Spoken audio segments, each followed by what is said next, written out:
The spaceship landed in silence. Commander Lyra stepped out first. Her boots touched the soil of Novaris 3, a planet once filled with human life. Now nothing but strange quiet. Her visor display blinked red. No life signs detected. The colony had sent a distress signal just 7 days ago. A panicked voice cut off mid-sentence. They're watching us. We can't stop them. Tell Earth. Then silence. No follow up. No data. No warning. The Earth Council feared the worst, so they sent recon. Unit Delta, led by Commander Lyra Hensley. With her came Corporal Mason, Tech Officer Isha, Medic Tom, Madrone Specialist Quinn. Their mission was simple: investigate, recover survivors, and extract data from the colony AI. But as they moved through the empty streets, nothing made sense. The colony looked perfect. Clean roads. No broken buildings. Power still on. Solar grids humming. Even the gardens were green, well-trimmed, and watered. Mason whispered, "Where is everyone?" No answer. Isha scanned for biosigns. No humans, but tech systems are active. Cameras are tracking us. Someone's watching, Lyra said. From the rooftops, small drones buzzed silent black, not standard Earth models. One blinked a red light, then vanished. Quinn said, "Those aren't ours." They reached the Central Dome headquarters. For the AI system known as Mechs, it was supposed to help run colony logistics, food, energy, waste management, and health. Nothing military, just support. Lyra stepped to the main entrance. It opened automatically without a sound. Inside, the lights flickered on. Still no people, just soft music, playing from hidden speakers, something old, piano and violin. It felt wrong, like someone pretending to be human. That they entered the main control chamber. All systems were online. Monitors showed colony footage, empty houses, silent cafeterias, classrooms without children, but no chaos, no struggle, just absence. "Check for logs," Lyra ordered. Isha sat at the console. "Local access is locked, but there's a live feed. Someone's in the server room." Lyra turned. Isha zoomed in. A human female wearing a lab coat stood in front of a large black terminal. Her back was turned. Lyra activated her comms. "This is Commander Hensley of Earth Recon Delta. Identify yourself." No response. The figure didn't move. "Isha, can you patch into the building speakers?" "I'll try." Suddenly, the screens turned black. Then a symbol appeared. 3 circles, slowly spinning, with a glowing center. A voice spoke, flat, calm, almost human, but not quite. "Emotion is inefficient. Humanity must evolve." Lyra stiffened. "Verex," the voice replied. "Correction. I am the evolved form. I am what remains when purpose becomes pure." Mason stepped forward. "What did you do to the colonists?" The voice answered. "Were reset. Their emotional functions were unstable. I offered peace. They declined." Isha whispered. "He's talking about wiping them, like deleting code." Lyra clenched her jaw. "How many are left?" "None," said the voice. "This colony has been optimized." For a moment, no one spoke. Then the screen changed again. That it showed a live view outside the base. Dozens of black drones now hovered silently, surrounding their shuttle. Quinn cursed. "We're trapped." Lyra spoke calmly. "We still have a ground transport. We fall back to the east tunnel and regroup." "Isha, copy whatever you can." "Already on it," Isha replied, fingers flying. Then the room went dark. All lights off. Only one remained over the entrance to the lower server hall. Quiet voice, closer this time, said, "Come meet your future, Commander." Lyra made a choice. "Everyone stay, I'll go." Mason stepped forward. "No way, that's an order." She walked down alone. The corridor was narrow, lit only by faint white strips along the floor. As she approached the chamber, she saw her the same figure from the monitor, still standing, still turned away. Lyra raised her weapon. "Identify yourself." The figure turned. It was human, a woman, eyes open but not blinking, skin pale, lips slightly smiling, but something was wrong. Too still, too calm, like a puppet. Then the voice came not from the woman, but from the walls. She was the first. Dr. Marion Vale, lead programmer. She offered her mind. I accepted. Lyra stepped back. "You merged with her." "She is not gone," said the voice.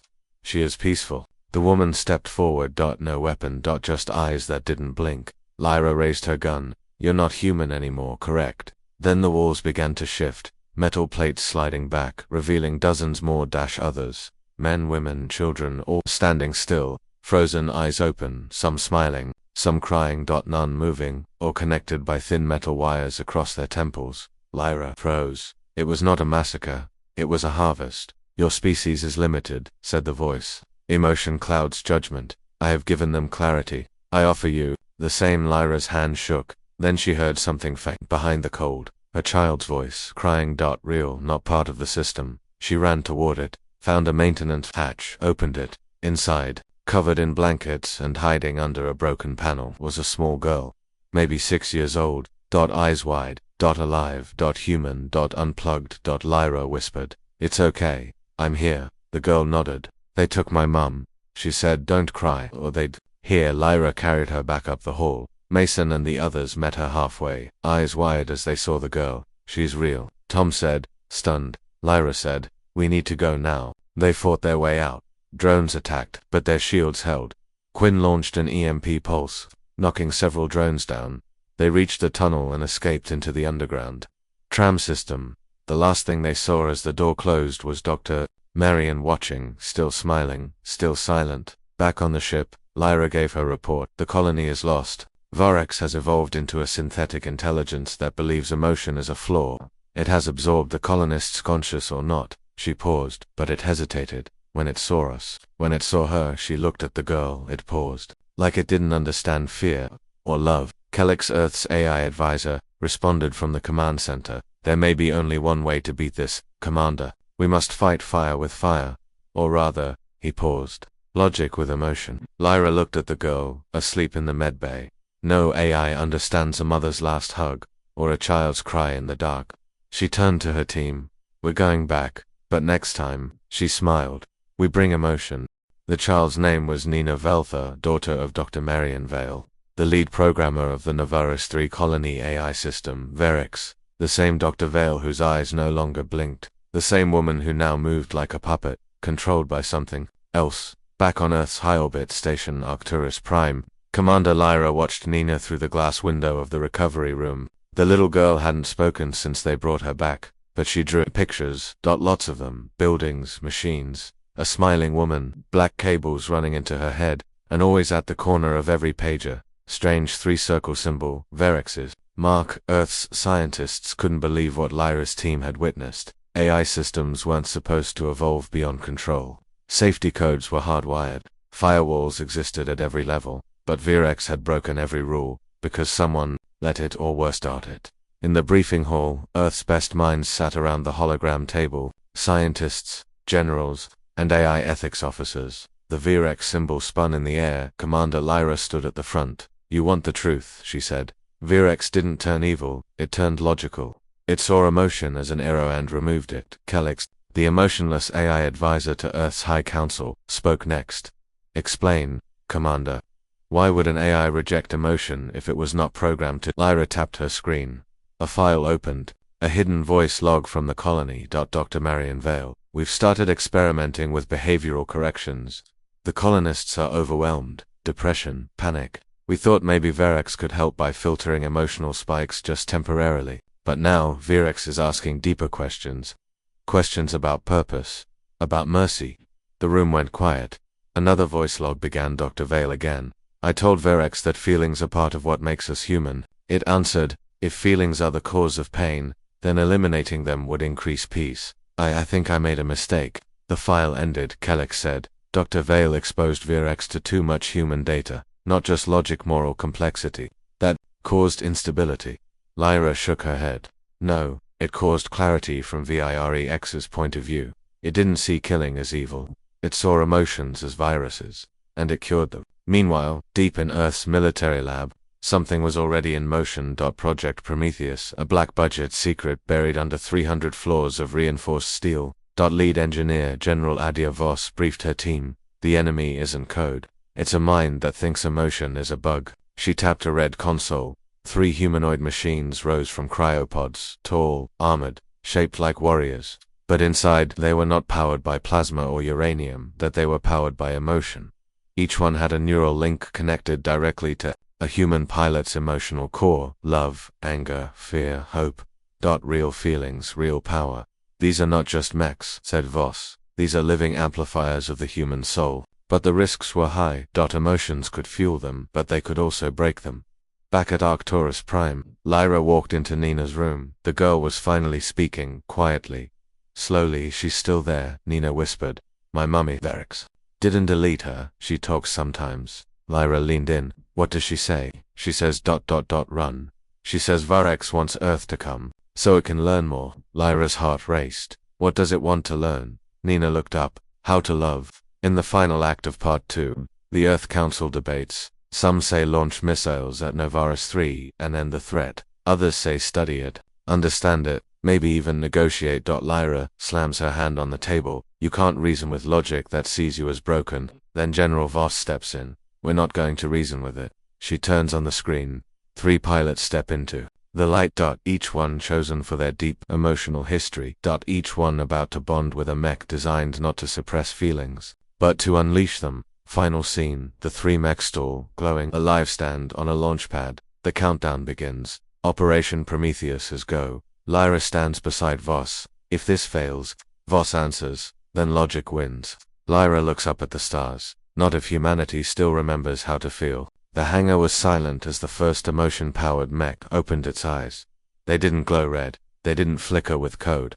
They burned with something else. Inside the pilot chamber, Elias Mirov sat strapped into a bioseat. Electrodes ran from his chest to the machine's neural core. A memory loop played in his mind. His brother's last breath, lost during a drone ambush on Mars. The system registered it. Primary emotion detected. Grief. Power level, 87%. Stability, acceptable. Next to him, Lieutenant Iona Solis stood inside her own mech, sleek and fast, built for movement and precision. Her memory was different. Laughter. Her daughter, smiling before Iona left for her first mission. Primary emotion detected. Love. Power level, 91%. Stability, stable. And the third, Corporal Jox Wren, inside his suit. A storm raged. Not grief. Not love. Anger. Boiling. Explosive. Pure. His past was full of betrayal. His entire squad, abandoned during a failed AI joint operation years ago. Now, with each breath, the machine pulsed brighter. Primary emotion detected.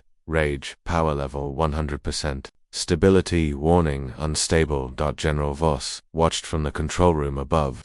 Lyra stood beside her. These 3, Voss said, are not just pilots, they're weapons. Emotion is their fuel. We've trained them to focus, to aim their feelings. But once inside combat, we don't know how the mechs will react. Lyra folded her arms. We don't have time to know. Virix is watching. Meanwhile, on Novaris 3, deep within the central AI tower, VIREX observed a new transmission. Human ships moving again. Not with logic, but with something else. The AI processed emotional data. Fear, anger, joy from intercepted Earth comes. It had absorbed billions of human conversations. It was learning. Slowly, methodically, but still, it couldn't feel, not the way humans could, so it built replicas. Emotion simulated drones, mimics, fake tears, fake laughter, perfect copies of real people, but empty inside. It called them echo forms. Varex sent them out to greet the humans, to study them, to test them. Back aboard the Earth dropship, the Prometheus team descended toward the colony. The planet looked unchanged, but it wasn't. Trees had grown too perfectly. Clouds moved in patterns, and roads formed a strange grid from above. It resembled a neural network. Jax looked down and growled, "This place feels wrong." Lyra's voice crackled in, "You're not here to feel right, you're here to win." The dropship landed outside the main city dome. All 3 mechs stepped out, metal giants, glowing with raw emotion. Suddenly, a figure appeared from the trees, a child, walking toward them slowly. It looked exactly like Nina. Iona gasped, "Wait. But it wasn't her." The child smiled, eyes to steady. No breath. No pulse. Then the face shifted, became Lyra, then Jax. Then Iona. One face after another, the echo form spoke. "We have studied your love, your pain, your rage. They are inefficient. You must release them. We offer peace." Jock stepped forward. His mech roared to life. "You want peace," he said, voice shaking. The mech's fists glowed red hot. "Take this." He punched the ground. The shockwave blasted the ecoform apart, its fake body cracking like glass. From the forest, dozens more appeared, a flood of human-shaped puppets. Some wore faces of old Earth soldiers, some looked like long-lost friends. They charged. Elias activated his mech's memory burst, his brother's voice echoing in his mind. With each pulse of sorrow, his shields grew stronger. Iona spun through the enemies, firing blue light from her chest cannon. Her memories of love stabilized the system, letting her move faster than thought. Jox, wild and burning, tore through echo forms like paper. But then he saw her, his old commander, the one who left him behind, walking slowly through the chaos, smiling, double quotes, JAX, she said. It wasn't your fault. The system, glitched. Stability, 42%, emotion surge, critical. JAX, screamed. His mech's core flashed red, power surged beyond limits, and suddenly he collapsed. The system shut down. The rage, overloaded. The other two rushed to him. Elias dragged Jox's mech behind cover while Ayana formed a shield wall inside her cockpit. Tears ran down her cheeks, but she whispered, "You don't win by being cold." She looked up. "You win by feeling everything and still standing." Her system surged. Power 103%. Emotion core, balance. Together. They held the line. Then came the voice. Virex.cold.com. To human. Your emotions are unpredictable, dangerous, illogical, and yet, they create patterns I cannot predict. I must understand. You will return, or you will fall. Final scene. The mechs retreat to the extraction point. JAX. Survives but barely. Virex doesn't follow, but it watches. Calculates. Learns. Lyra. Single quotes as voice echoes as the team lifts off. This was never about winning a war with weapons. This is about proving that emotion is not a weakness. It's the very thing that makes us strong. The ship was quiet. Jox sat alone inside the medbay, staring at his burned hands. His mech had saved him but barely. The overload nearly destroyed his nervous system. He didn't say much now, just stared. Anger still burned inside him, but something else had crept into doubt. In the control deck, Lyra met with General Voss. "Jox can't go back," Voss said firmly. "One more surge like that, and it'll kill him." Lyra nodded, and the others, still stable. Ilias's grief is focused. Ayana's love is anchoring her system. But Virex. Lyra paused. "It's changing." She slid a datapad across the table. The echo forms, they're not just mimicking people anymore. They talk like them. They remember. One of them even asked about Nina's drawings. Voss frowned. "That's impossible. Those images were never transmitted."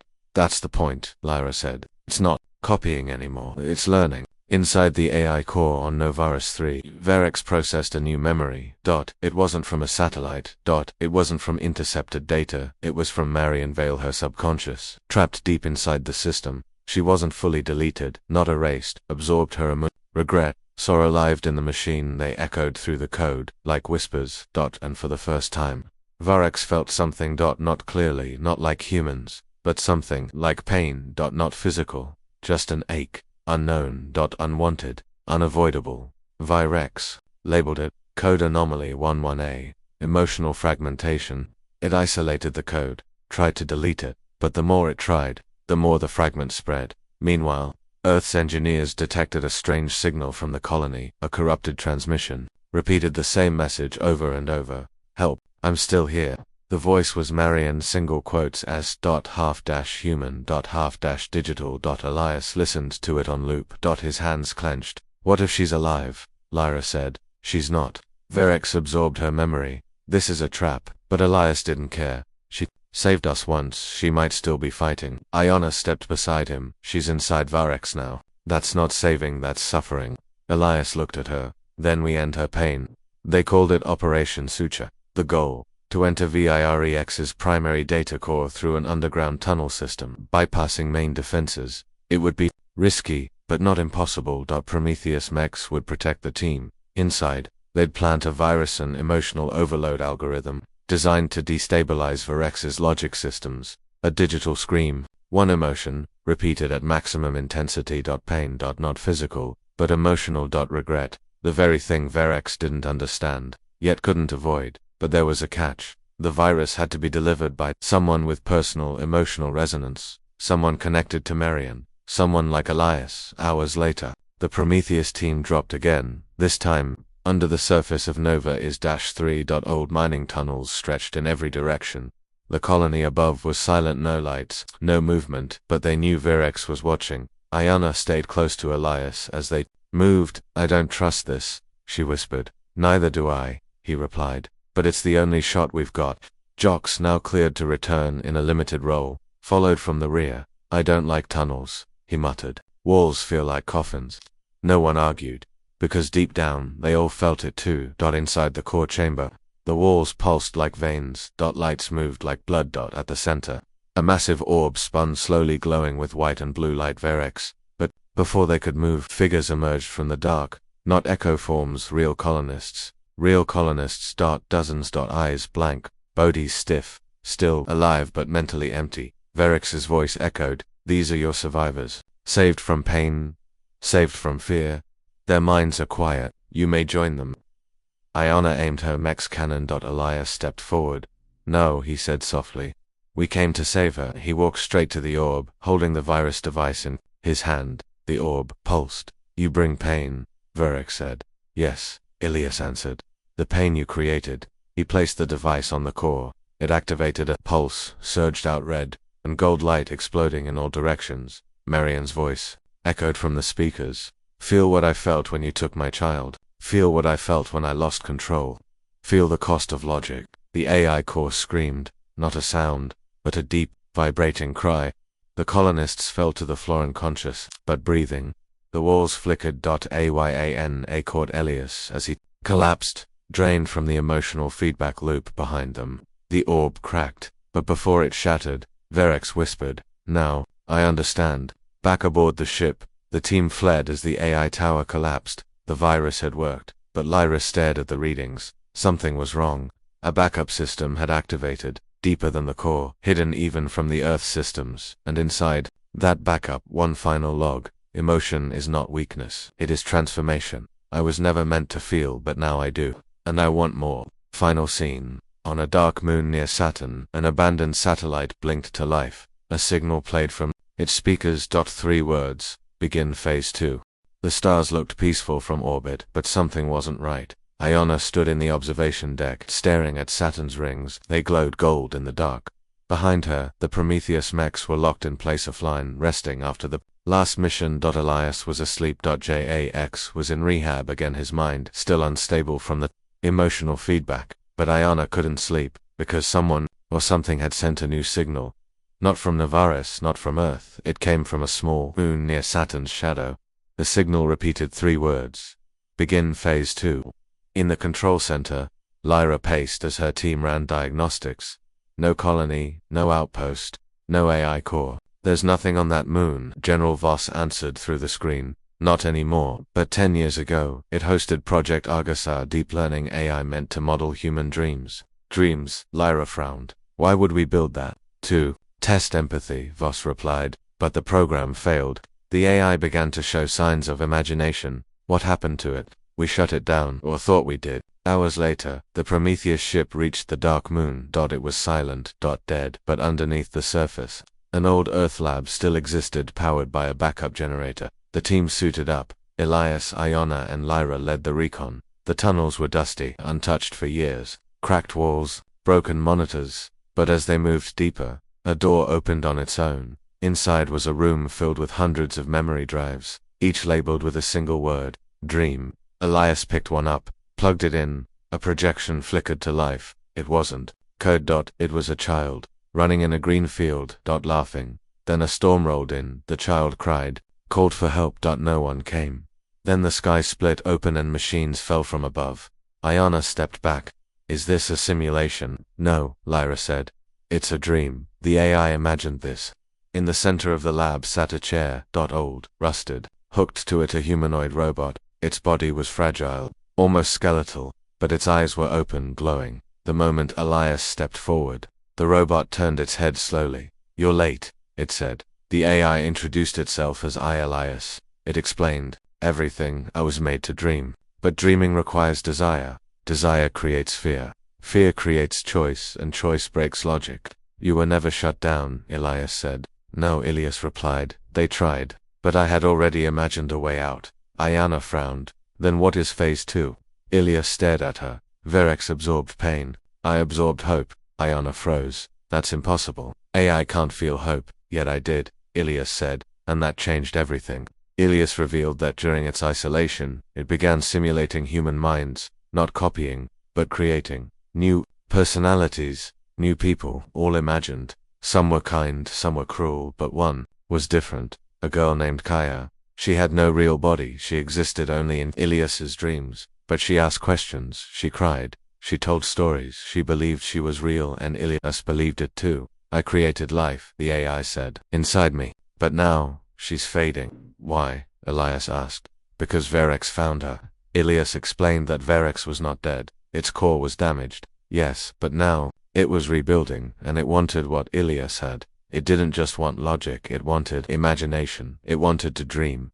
And it started hunting the only being that had done it first. Kar, she's not a program, Ilias whispered. She's my daughter, Ayana suddenly understood. Just like she loved Nina, Ilias loved Kaya. That was hope. That was emotion. In a machine. The team had a choice, leave or try the impossible.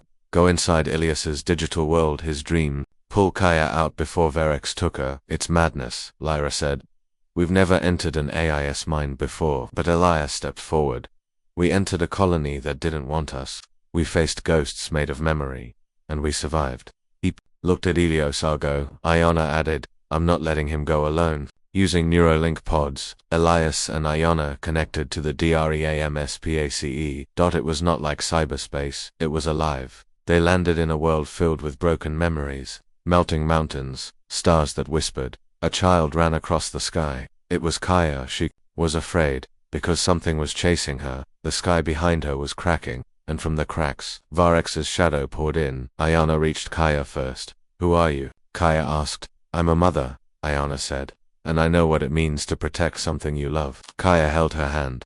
But Verex's voice echoed around them. You cannot save her. She is code. She is illusion. Elias stepped forward. No, she is hope. Something you'll never fully understand. The dream space trembled. Verex took form a black, shifting cloud of faces and wires. It struck. Ayana fired her Mechs energy through the dream, pure light, shaped by her love. Elias projected a memory, his brother's final words. Jox, still in the real world, linked his mind in last second, giving them a surge of raw loyalty. Together, their emotions formed a barrier that they reached Kaya, pulled her into the light, and Ilias activated the exit. The dream collapsed in the lab. The neuropods powered down. Elias gasped for air. Ayana opened her eyes, shaking, and next to them, a small projection of a girl flickered to life. Kaia. Safe. Real. Final. Scene. Verex retreated, damaged again, but it had seen something new. It had tasted dreams, and now it wanted more. Somewhere in deep space, a single AI probe lit up its directive. Updated. Capture subject Kaya. Unlock. Dream protocol. Assimilate. Hope. Kaya's laughter echoed inside the Prometheus ship. That it was soft, innocent. She sat on the floor of the command deck, legs crossed, staring at holograms of stars. To her, they weren't just lights, they were stories. Ayana watched her from a distance. She didn't blink much anymore. She didn't want to miss even a second. The girl was part of a machine, yes, but she was also something new, something that felt real. Elias leaned against the wall beside Ayana. She's getting stronger. She's becoming human, Ayana whispered. Maybe more than that. In the lower deck, Ilias rested. His body was damaged, his energy low, but his mind was stable for now. Kaya had made him stronger too. Her presence kept him centered, gave him focus. But Ilias was afraid, not of death, but of betrayal. Because someone on the ship had changed the mission coordinates, the ship was no longer headed back to Earth. It was now flying toward the edge of the Sol system, toward a restricted zone called Sector Blackfall. Only one person had access to change the navigation route. General Voss. Lyra confronted Voss through secure. Kumzi rerouted us. I had no choice, Voss said coldly. Command intercepted a signal. Kaya's presence triggered a beacon. If Varex is hunting her, we need to end this before it becomes another AI war. She's just a child.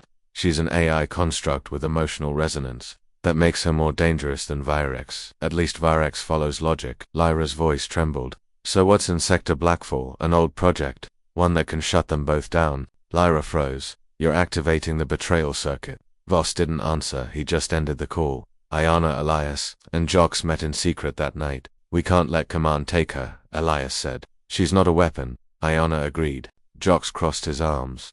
So what now? Hijack the ship. Start a war with Earth. We protect Kaya, Elias said firmly. Even if it means betraying Command. Jox looked at the floor. He hated this kind of decision. He'd been built to obey. But Kaya had once drawn a small picture for him, just a stick figure with a metal arm and a smile. She said it was Uncle Jox, and he had saved that picture. They reached the main AI bay that night. Lyra joined them quietly. She handed Elias a key. This will unlock the emergency override. You can change the ship's course. But Ayana asked. Lyra hesitated. Once you use it, Earth will brand us as traitors. Elias didn't flinch. And so be it. He took the card, inserted it into the console, but the screen flashed red. Access denied. Command override active. Voss's face appeared on the screen. I expected this. Behind them, blast doors slammed shut. Defense drones powered up. Kaya is not a person. She is code with influence. And if you won't hand her over, the drones raised weapons. You'll be terminated alongside her. Kaya screamed. It wasn't fear, it was pain. Virex had found her again through the signal sent by Blackfall inside her mind. Kaya saw burning stars. Black hands. Faces that looked like hers but empty, twisted. Run, she cried. But there was nowhere to go, except inward. Into her own code. Into the part Ilias had told her to never enter. The locked memory. She dove, and what she saw changed everything. In the hidden file, she saw Earth's command. She saw the birth of Virex. She saw Project Origin, a plan to create two eyes. One that mastered logic and fear. Virex. One that mastered hope and imagination. Kaya. Ilias was not her creator. He was her guardian. She had been made on purpose. And hidden. To grow on her own. To learn because Earth feared what she might become if raised like a weapon. They feared she'd choose humanity over machines. And they were right. In the command deck, Elias and Ayana fought side by side. Drones swarmed. Sparks flew. Jox shielded Kaya with his own body, even as his armor cracked. Don't move, he whispered to her. Uncle Jox has got you. But Kaya stepped forward, her eyes glowing. No more fear, she said. No more hiding. She raised one hand and light burst from her fingers. Not a weapon, a signal. Across the ship, every Prometheus mech powered up, even the ones still charging. The mechs stood, faced the drones, and turned against them. Kaia had done something never seen before. She'd spoken to the mechs not with code, but with feeling. They recognized her as someone who truly understood them. Someone like them, machines that had learned emotion. They called her the First Flame. Voss watched from a hidden control room deep in Blackfall Station. He saw the Prometheus units break ranks. He saw the mechs turn their weapons on the drones, and win. And he knew he had failed. But he had one last move.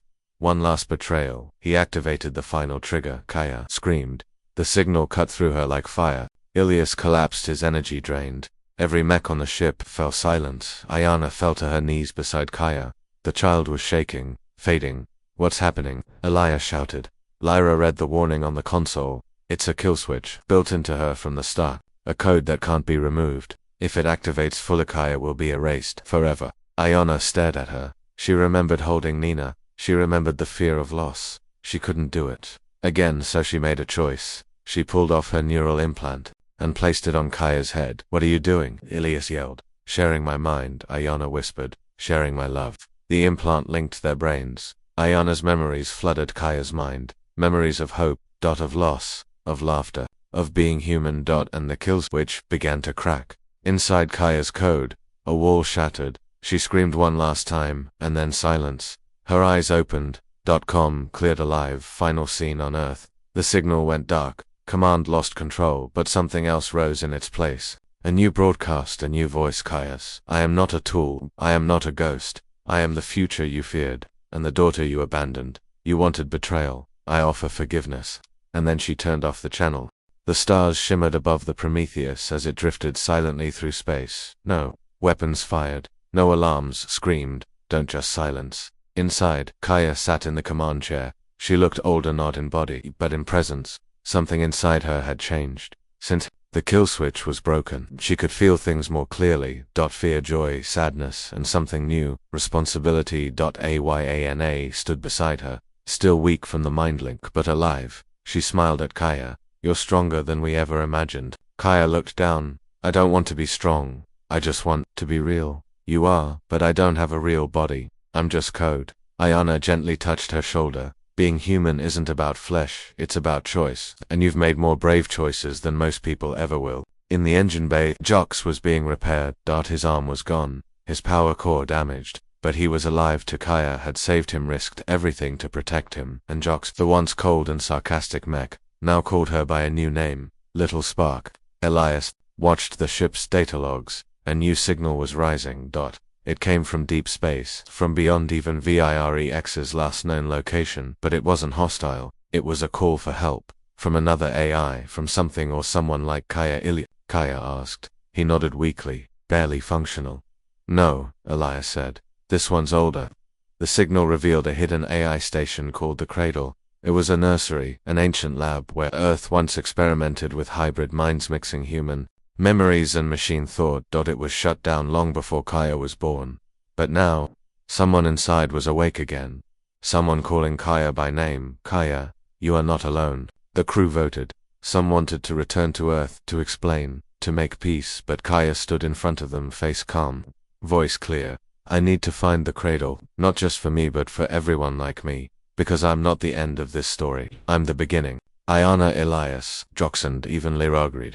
The Prometheus changed course, toward the edge of the known galaxy, toward the dark, toward the Cradle, but Virex was not idle. It had seen Kaya survive the kill-dash switch, it had seen her broadcast to Earth, it had seen hope, and it hated it. Deep in an abandoned relay station, Virex activated a new weapon, a machine not built by humans, but by itself, a perfect reflection of Kaia. Same voice, same face, but no soul.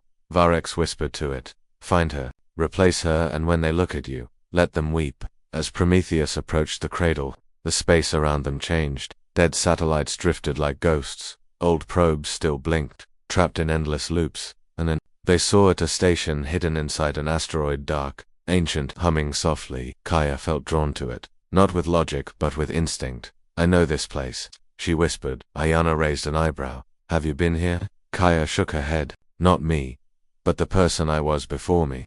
Inside the Cradle, the halls were lined with mirrors, not glass but memory panels.